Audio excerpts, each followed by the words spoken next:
Hi, I'm George the Antique Nomad. Come with me as I wander the country in search of valuable vintage, amazing antiques, and cool collectibles. We'll buy, sell, and trade at antique malls, shops, and shows, estate sales, flea markets, thrift stores, anywhere people go to find really interesting things that just aren't made anymore. So come on, let's go! Hey fellow collectors, I am glad to have you with me. I'm George the Antique Nomad. Welcome to our monthly bonus video. This is our eBay haul video where we take 20 premium items, we talk about what makes them cool, interesting to collect, and then we put them on eBay while you're watching.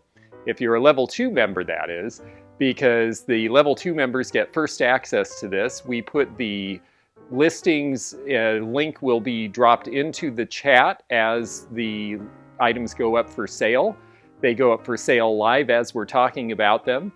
And then this video will later be distributed to everybody so that everyone gets a chance to see how things do in the marketplace. But if you are interested in these items, there'll be a starting price as well as a buy it now on almost everything. So if you like it, you can buy it, and if you are a reseller looking for information, you can track it and see how things do. Or if you're a collector trying to figure out what your collections are worth and you have some of these items, it's a great way to find out more about what the market thinks of them as well. I've got 20 items set aside, and I think they're a lot of fun and variety, so let's get started with the haul. The first item that we have is something that a lot of you may recognize because there's been a lot of interest on YouTube, especially in Tonala figures. And this one is a particularly good one in that it is marked on the bottom KE. If you take a look at that foot there. KE is significant in Tonala, or as the Mexicans call it, Tonala. It's a town just outside of Tlaquepaque that's a crafts village, and Tlaquepaque is where historically there's been a lot of Mexican pottery made. Well, in the 1960s, Ken Edwards, who was from Kansas City, had stumbled across this arts and crafts village, and he had trained in Japan, and he brought the Japanese and American influences to Mexico and started working with the ceramicists there and started a studio called El Palomar. He still lives down there, by the way. He's 92 years old. And the Ken Edwards pieces and the El Palomar really get credit for being the progenitors of this style in Mexico. And I love the fact that there's Japanese influence, and you can definitely see that in the way it's painted if you think about it. I love the owl on the back, too. This is really fun. This one is the feathered owl. It's a little less commonly seen than the round owl that he did. That's a classic of his. But what Ken Edwards brought to the ceramicists in Mexico were ways of firing the ware at hotter temperatures. He convinced them to fire everything at 1,000 degrees centigrade or higher. And the reason for that was because that way, they didn't have to use lead in the glaze anymore, and they could start exporting it as lead-free, and they made a lot of dishware and dinnerware. There's some great patterns of Tonala dishware as well as these figurines. And so Ken Edwards and El Palomar get credit. There's a lot of other studios that have popped up there, but this is the granddaddy of them all. This little owl is going to start at $15. I suspect that he's worth about double that, so we'll see how he does. And like I said, the links will be dropping in the chat as you look, and there'll also be links in the description for those of you who are viewing the video later.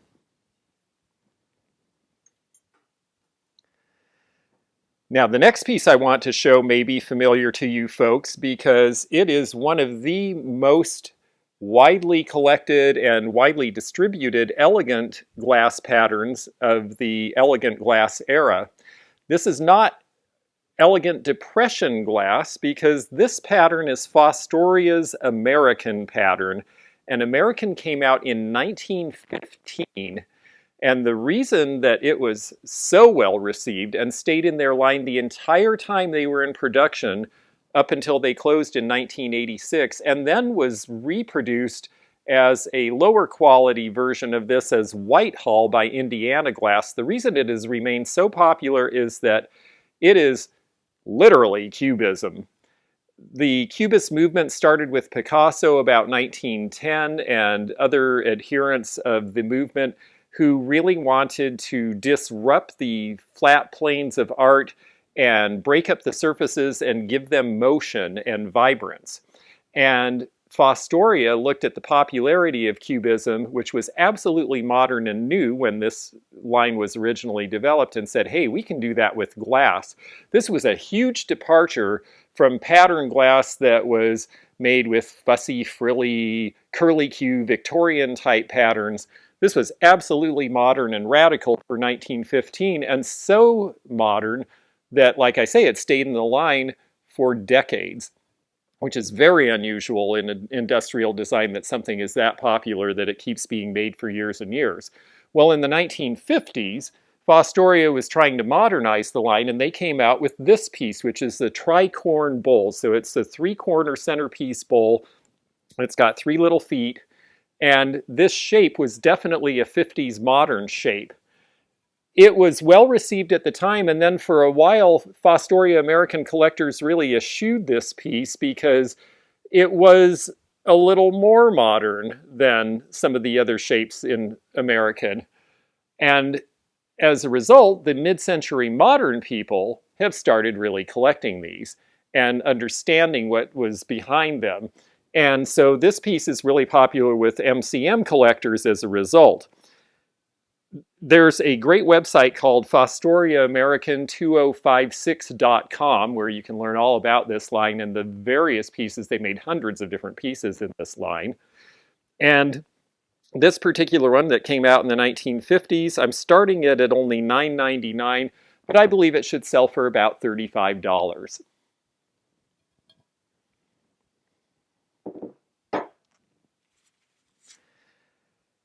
Our next piece here, I just love these. This is a Whiting & Davis armor mesh purse. Armor mesh is, well, like a suit of armor. You can see it's all these little metal pieces that are interlaced. And then in the 1920s, with the help of Elsa Schiaparelli and some of their other designers, they came up with the idea of screen painting them actually, with these designs. Now, there are some things you need to know about these. First of all, the mark for Whiting & Davis, and we'll have another piece later in this haul so I can show you the mark, because it's not going to show very well here, but it's usually inside the frame.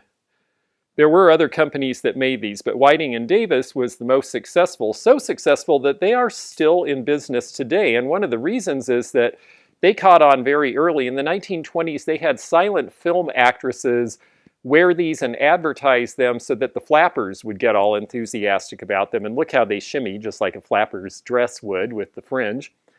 And so these became very, very popular at the time. This one, the clasp is good. There is something I need to show you for condition. This is something to be aware of with these. If they were used a lot, which these were, they will separate at the hinges. So this one is not in absolute pristine condition, but it's in very good condition. The paint is almost all there. It's got one little blemish to the paint right there that I want to show too. And because of that, I'm starting it at $25. These typically sell for around $100 or more. And so somebody will get a nice deal on this.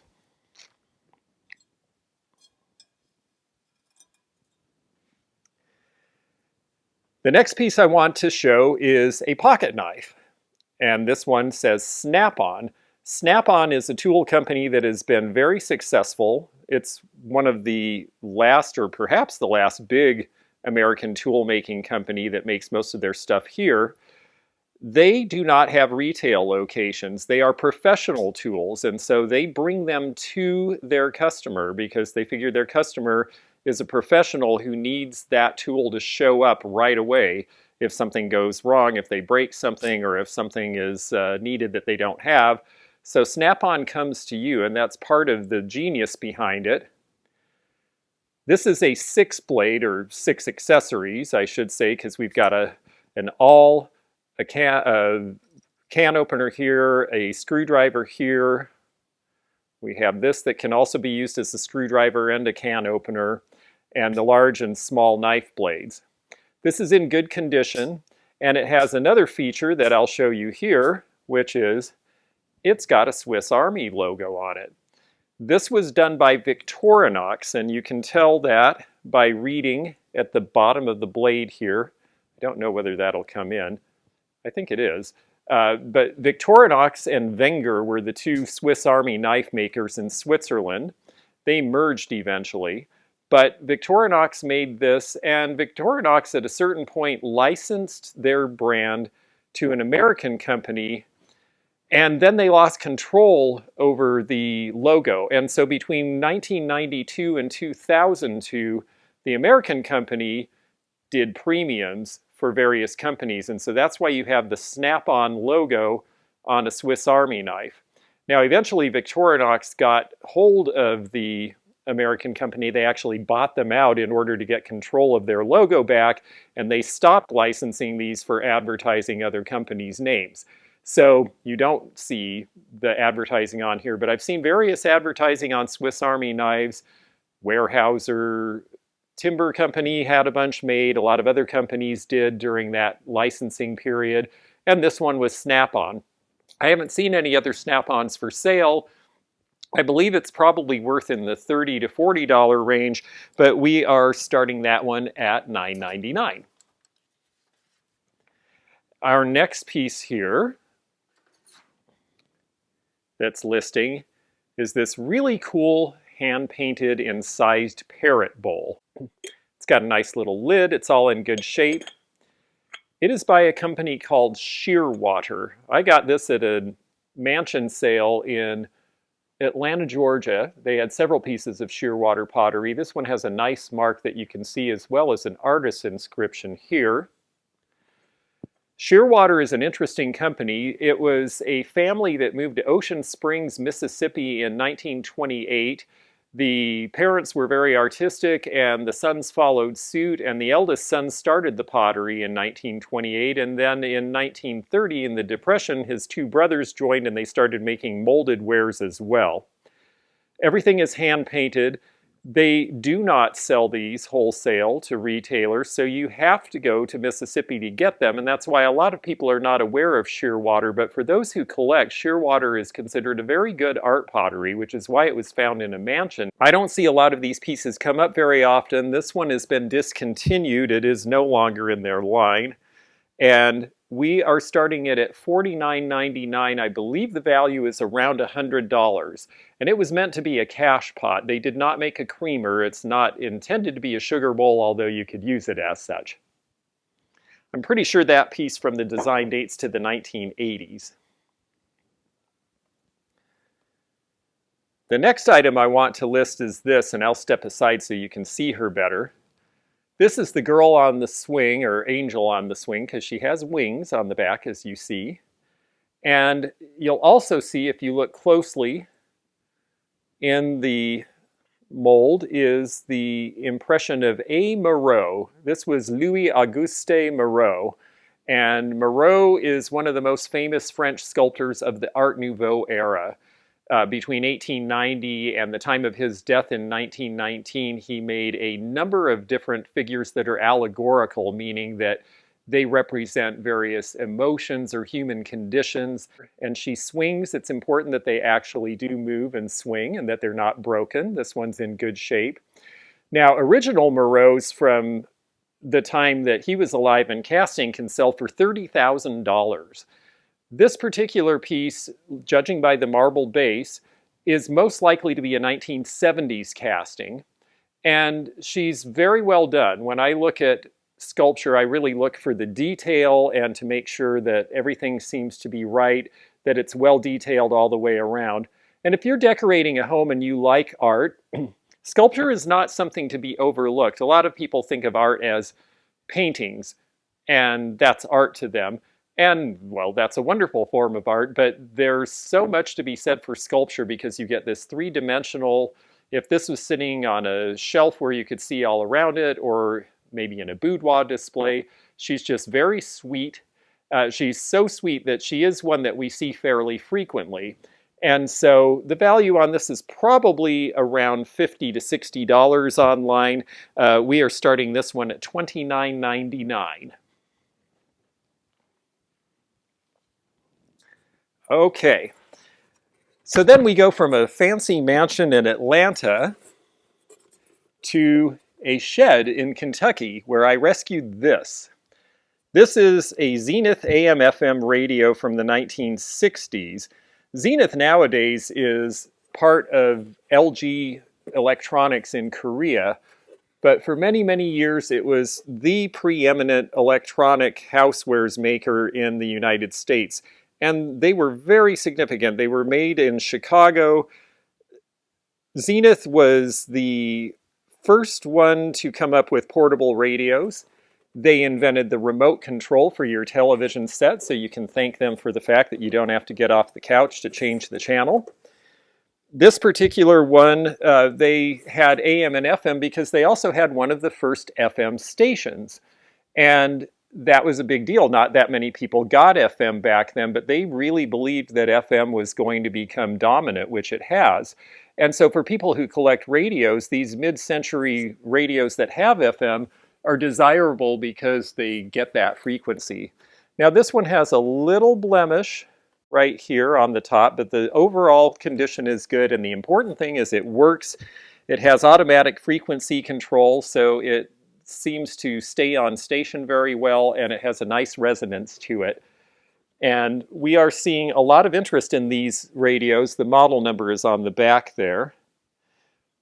We're seeing a lot of interest in these radios now because they have a mid-century look. This one we are starting at $19.99. It will likely sell in the $40 to $50 range.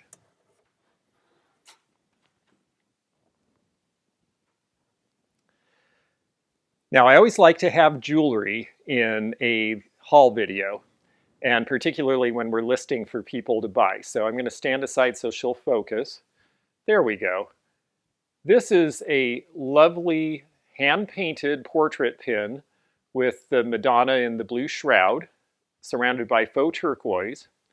It is sterling. It's marked 925 on the back. It's set up to be both a pin and with the hoop for the pendant, which you can see there. So it's convertible. That was something that was done after the Second World War. Portrait pins were originally very popular in the Elizabethan era. The French and English courtesans back in the 15, 16, and 1700s loved to have these commissioned and wear them. By the 1800s, photography came along, and so they fell out of style. But in the mid-1900s, especially right after the Second World War, they became very popular again because they were something that people remembered from older jewelry, and so there was a nostalgia kick for them. You can see she's actually fairly large, so she's going to be prominent if someone decides to wear it. The detail is good.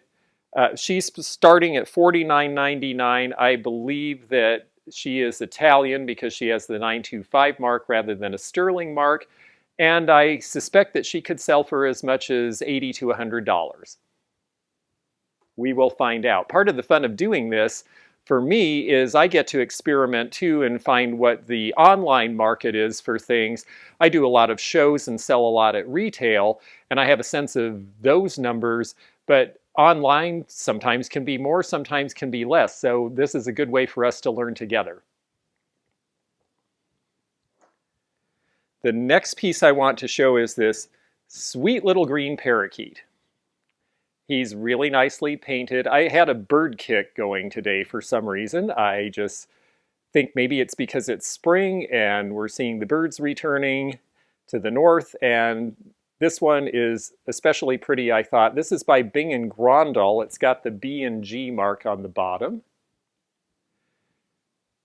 Grondal worked for the Royal Danish Porcelain Manufactory, which is Royal Copenhagen now, but he decided to branch off on his own in 1853. He started his own company. In 1895, they decided that for their employees, they would make Christmas Eve cookie plates because it's tradition in Denmark that on Jule Abend, which is Christmas Eve, that you take a plate of cookies to your neighbors. Well, they made them for the employees. it became a hit, and blue and white Christmas plates became a huge part of the line and led the manufacturer to expand to the point where they started hiring artists to make figurines, and they did a lot of very nice figurines in the late Victorian and into the 20th century. This one I suspect from the mark is probably 1950s or 60s. You can just see the great quality in the porcelain and the detail. This one is starting at $19.99. I believe it should sell probably in the $35 to $40 range. And then number 10 here. If you follow Yvonne Thrifty Rich, you may have seen glass like this before. This is Sabino glass, and look at the way it glows. I'll get out of the way so you can really see it and appreciate it.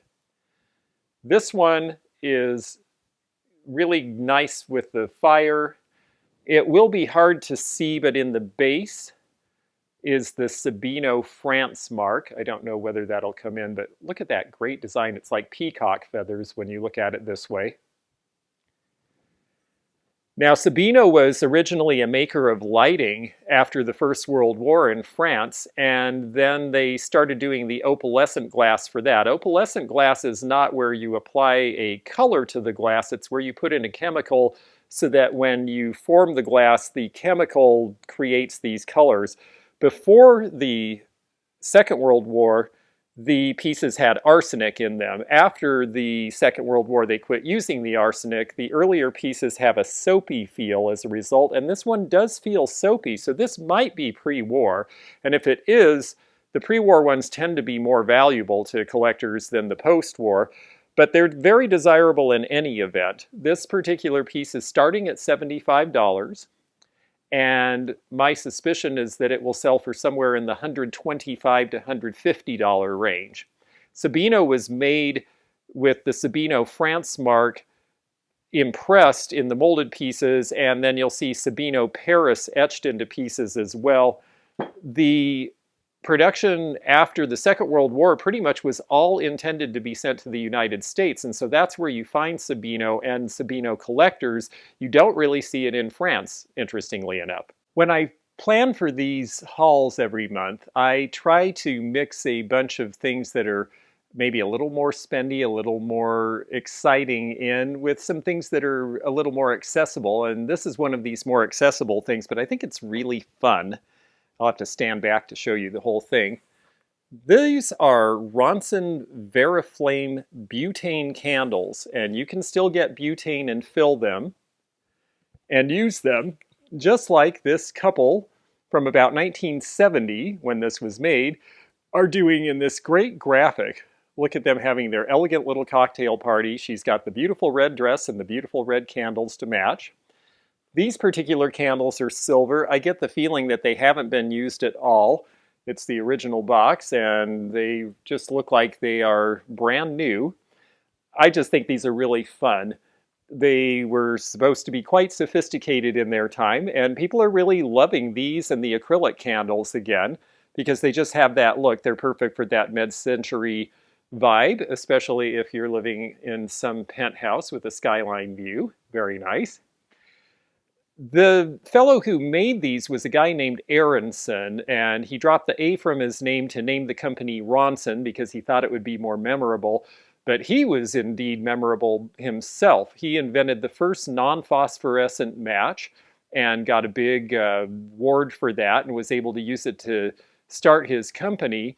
He invented the first cigarette lighter in 1913, and in the 1920s he invented the first lighter that would turn itself off, where you could use it with one hand, flip the lid, and it shut itself down. So he was really interesting, intelligent, had a lot of patents, and did a lot of really great design.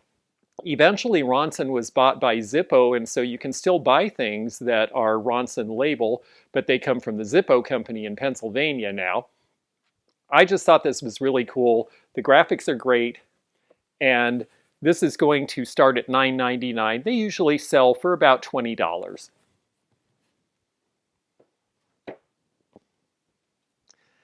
Now, I might have thought to wear a different sweater, so that this would show up better, but I'm going to put it around my neck anyway so you can see that if it fits around my big old Adam's apple, it would probably fit a lady who wanted to wear this. It is a Czech glass necklace. I am a huge fan of Czech jewelry from the 1920s and 30s. That's when this dates. Czechoslovakia wasn't its own country until 1918, but Czechoslovakia has been a place where really good beads have been made ever since about 300 BC. That's the earliest evidence they have of glass making in the Bohemia area, which is part of Czechoslovakia. So if you're looking for boho, well, this is real boho because it is from Bohemia. By the 1920s, they had perfected making glass beads that looked like semi-precious stones. This particular one is a really hot Chinese red color. This color was very popular in the 30s, and this jewelry was very popular in the 20s and 30s. The flappers loved it because it had the look and it shimmies and shakes. And the Depression era people loved it because it had the look of something expensive without being expensive. If you look at the way that it's set, they did a really good job. You'll see little dots and things on the back where it looks like, oh, that's overspill and that was messy. Well, no, in fact, those were little extra places to make sure that the things stayed together so you could do these layered designs and they would hold up. And this certainly has held up. It is about 90 years old. And I just think it's so beautiful. And it's got little red rhinestones set around it. It's just a very flashy piece. I am starting this at $49.99. These typically sell for $100 to $125 now. We will see what the collectors think when we get it on the market. So that's going to list right now. Next, and I'm going to stand back just a tad so you can see the cover. This is Don Quixote. And Don Quixote by Cervantes was considered the first modern novel, modern being a novel in the way that we think of a novel. It was written, I believe, back in the late 1500s, if I'm not mistaken. And it is the story of a nobleman with idealistic aspirations. It's a poignant story. It is the second most translated and second most printed book in the world after the Bible. It is a very famous book, and it was illustrated by a very famous illustrator named Gustave Doré. And you can see beyond the typical lovely Victorian cover with the gilding, and you can see the binding here. You will see on the inside cover, when we get to it, let me get this to where we can see. There we go. The History of Don Quixote by Cervantes. Look at the illustration. So much depth, so much drama to that. That's why this edition is very popular. Now you'll notice if you're reading the page in there, there is no date on this. Sometimes when you see a book with no date, that means it's a first edition, and in this case it is Collier's first edition. Now, there are some things to know about condition on books. This one has one thing going for it, which is nothing. And what do I mean? Well, there is no ex libris stuck in here. It was very popular, especially with when you had big showy books and you might loan them to somebody. You wanted to make sure you got it back, so you would stick an ex libris label in saying this book belongs to the library of, and you would put your name in it. Books are more valuable if they don't have that. That's considered a blemish by collectors. Now, this book does have some other blemishes. Let's talk about condition on books really quickly. The binding has bumps. That's what you call when it's not perfect and it's a little rough at the bottom and the top here. There is a little bit of something probably from another book that's stuck here. That might come off. I'm not going to attempt it. Also, the binding is cracked, and you can see what that means. This is a good example. It's still tight and intact, but you can see where the page is a little bit split there. That's called a cracked binding. All of those are things that you need to describe if you're reselling books, because people are going to ask you those things if they're serious book collectors. So you might as well beat them to the punch and have that in your description. But overall, this is a very good, intact reading copy. This particular edition sells for somewhere typically in the $100 range, but we're going to start it at $19.99 and let the market tell us what it thinks. Now, our next listing, I told you I was on a bird kick, is this little bird. And you think, okay, well that's cute with the blue and the pink. Why does it have a hole in its beak? And why does it have this funny shape at the bottom?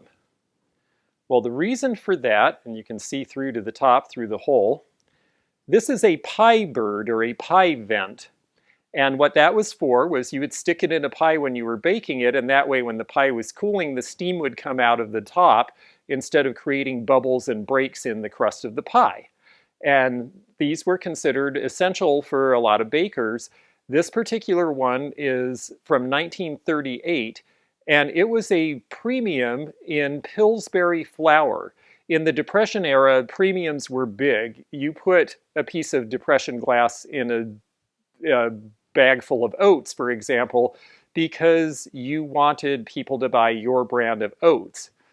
It really wasn't so much about helping the Depression glass companies, because they actually were doing pretty well. They had a new product in the Depression. It was more about helping the oat company. Well, in this case, Pillsbury flour decided to put these in the bags, and that way they could get people who wanted to make pies to buy their brand, and it worked.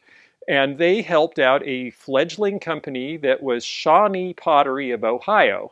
This was the year that Shawnee started making things. They got the contract from Pillsbury, and the success of this little bird allowed them to make all those really great whimsical cookie jars and creamers and tableware, the ones that look like Puss in Boots or Smiley Pig or the elephant creamer. All of that great stuff came about because this little bird put Shawnee pottery on the map. So it was a great arrangement for everybody. Now, these little birds are something that were made in England as well.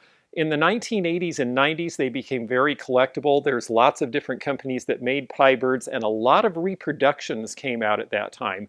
This one has not been reproduced, but if you start collecting these, you'll want to look for evidence of wear. This one was never used, so it's clean as a whistle. It doesn't have any crackling or crazing. If they were used a lot of times they are cooked to the point where they're stained and you can't get it out. So there's a happy medium where you can tell that something isn't brand new and just was made yesterday, but is legit. However, we know Shawnee, these were not reproduced, so we know this one's real. And this one is going to start at $19.99. They typically sell for about $35.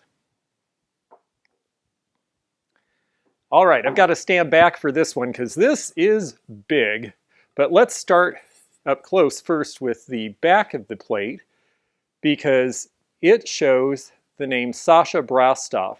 And with the gold rooster, this is from his second factory. His first factory was built on Olympic Boulevard in Los Angeles, and I believe there was a fire, and then they rebuilt the second factory, and this with the rooster, those are second factory marks. Look how cool this is. This is called Rooftops. This was one of Sascha Brastoff's most famous designs.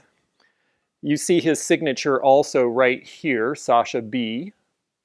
The first factory pieces only have that. They don't have the mark on the back. This particular line was one of many that he made. He did all sorts of really crazy, fun, vibrant ceramics in the 1950s and early 60s. He did resin animals and resin candles later on.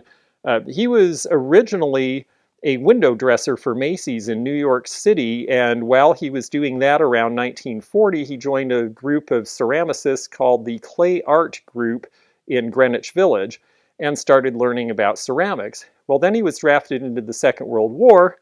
He was in the U.S. Army Air Corps, but they realized that he was a showman, and he ended up performing in drag as what was known as the G.I. Carmen Miranda, where he did the big headdresses like her. He used Army insignia and all sorts of things. I'm sure nowadays that people would think that was just terrible, but in World War II, when there wasn't a lot of entertainment for the troops at the front, they thought it was just great. And so he ended up being this drag queen in the army during the Second World War.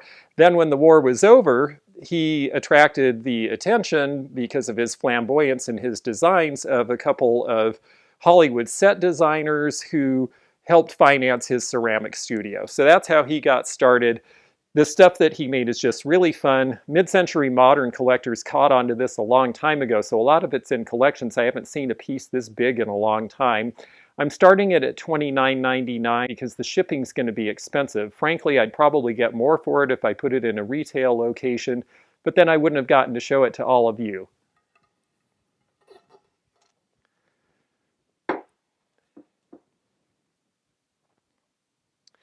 Now, we mentioned Whiting and Davis before with that other purse. This is a little wallet, and this also has the screen painting on it in a really fun tropical leaf design. But this is later in time, and the reason Whiting and Davis is still in business today is because they continued to use celebrities as endorsement and get their products seen. In 1952, Jane Russell did a movie called Macau with Robert Mitchum, and she is wearing a gold mesh dress made by Whiting and Davis, and it weighed 21 pounds. In 1983, Christie Brinkley appeared on the cover of Cosmopolitan in a Whiting and Davis mesh outfit, and more recently, Lady Gaga was seen sporting one of their handbags with one of her outfits. So Whiting and Davis has always been fashion forward, and this piece should date to sometime around 1960. I think it just has a really great look. And this particular one is starting at $14.99. I imagine it will sell in the $30 range. We'll find out together. One thing I can show you too that I promised I would, it's got a little bit of staining and aging inside, but no rips, it's intact inside. But intact means it also has the fabric tag that they used later on. That shows you their logo. That's what you're looking for on those mesh purses inside to see if that's impressed on the frame to know that it's a Whiting and Davis piece. And there we go. We've got that clasped. And while we're on the jewelry kick, this guy is next. I'm going to put him facing me. There we go. This guy's really cool. He's deep carved. He's Native American. He's got a great headband. He's large. There's good color. When I say large, let me step back so you can see. Costume jewelry collectors like things to be prominent, and this guy's prominent. I have a friend in Spokane, Washington, who's a rather high-end costume jewelry dealer. She loves these carved wood pins, and if there were shows there and I was heading back there, I would save this for her. But I'm not going to be able to do a show there until they reopen, and that probably won't be till the fall. So this one is going to be available to somebody, maybe a viewer. It is about 3 inches tall by 2 inches wide.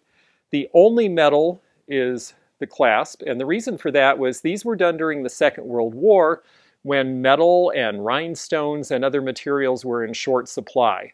And that's when you see a lot of these really neat carved wooden pins, especially the big ones with the great detail like this. So he's a cool piece. I have him starting at $29.99. I believe that he's worth somewhere in the $50 range.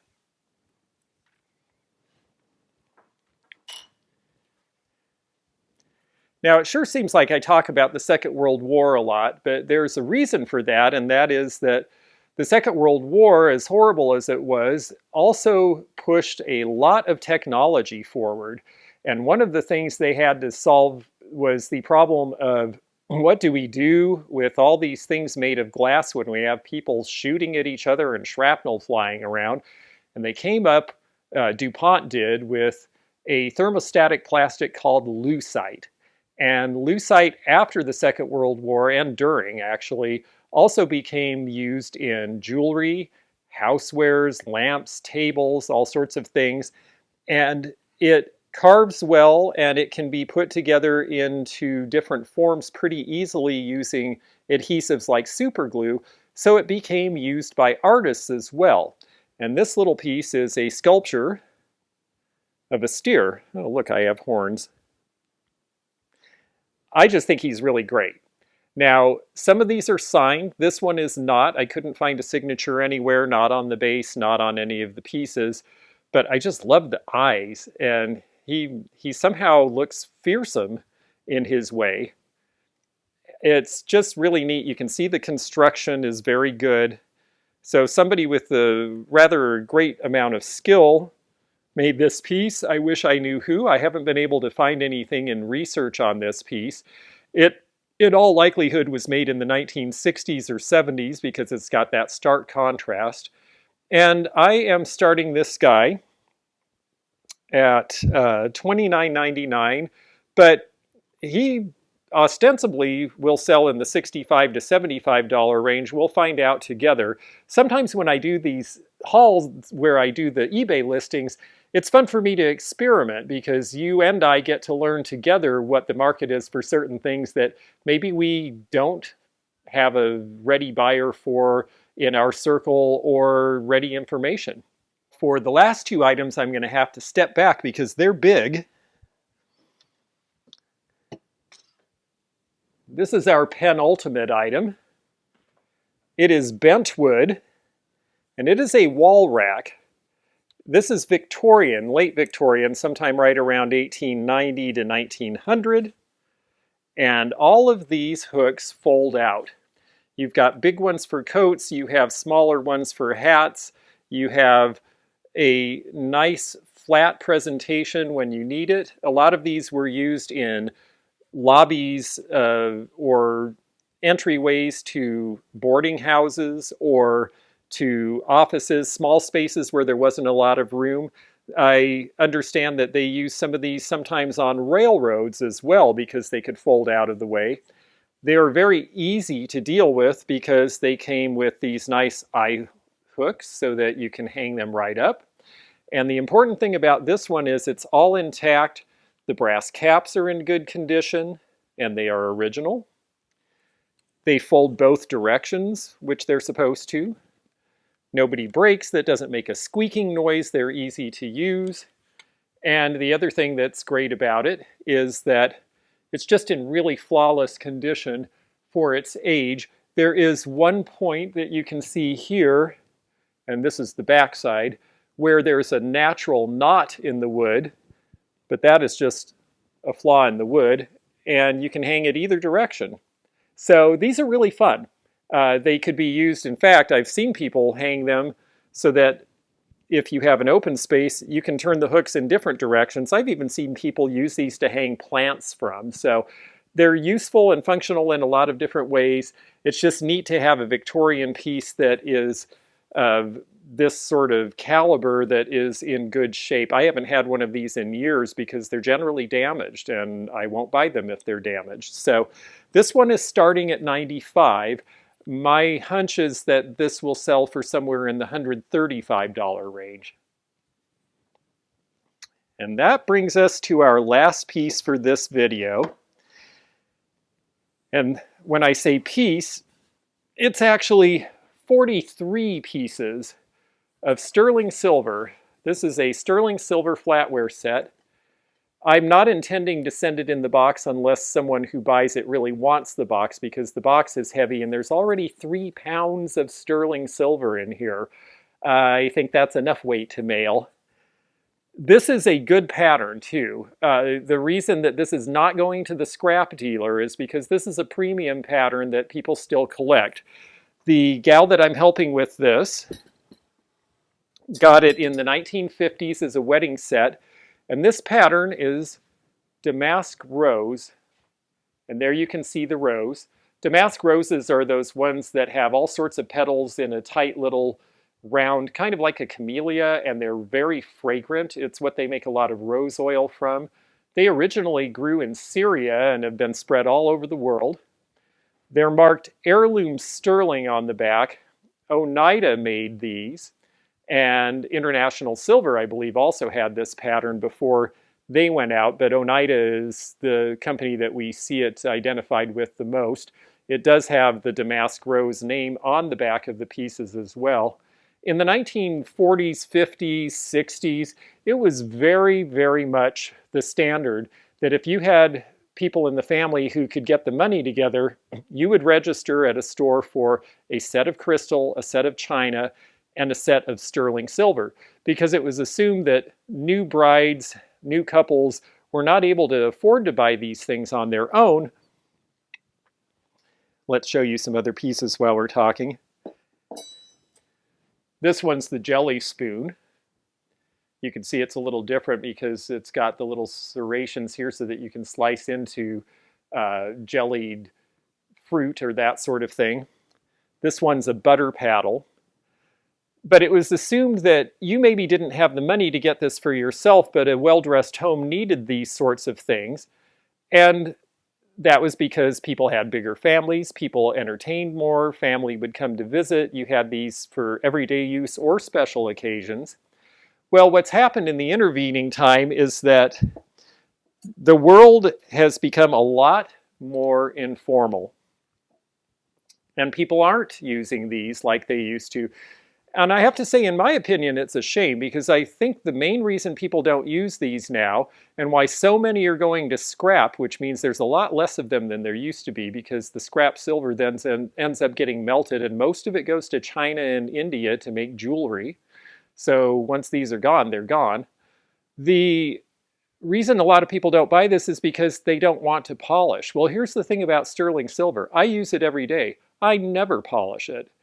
I put it in the dishwasher with liquid detergent so that it doesn't abrade it, and I use it like I would use anything. As long as you don't leave food on it in the sink, it won't tarnish if you use it every day. The oils from your hands are what keep it from tarnishing. And it's actually good for you. We're supposed to have a little bit of silver in our diet, and eating off of these gives you just that trace amount of silver that you actually are supposed to have in your body. So better for you than plastic for sure, and more fun too.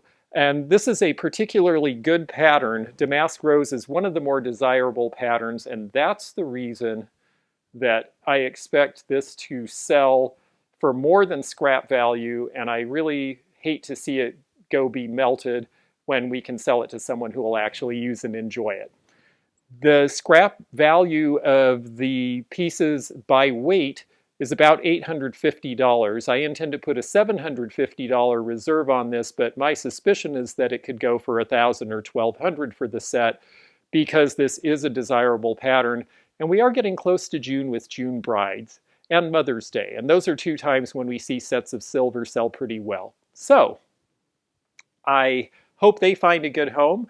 I hope all these things do, and I hope that you're enjoying this in your nice home as well. I am George the Antique Nomad. It's so good to have you with us. And you can see my regular broadcasts on YouTube, on Instagram, and Facebook. I do daily postings. I also do this bonus video once a month. So if you want to follow along and see how these things do, please check out the Antique Nomad on eBay, and you'll have the opportunity to peruse, possibly buy, or follow along and see what happens with these. So if you're a reseller, you'll get some information that way. If you're a collector, you'll learn something too. In the meantime, thank you so much for watching, and we'll see you again soon. Bye-bye now. Thanks for joining me again in the fun and fascinating antique community, here where online meets the real world. Please click the subscribe button below. Click the bell to be notified when new videos upload. Leave a comment below and hit thumbs up to like this video. Links to our online social media daily posts and our items for sale are in the description. This is George at the Antique Nomad. Bye for now.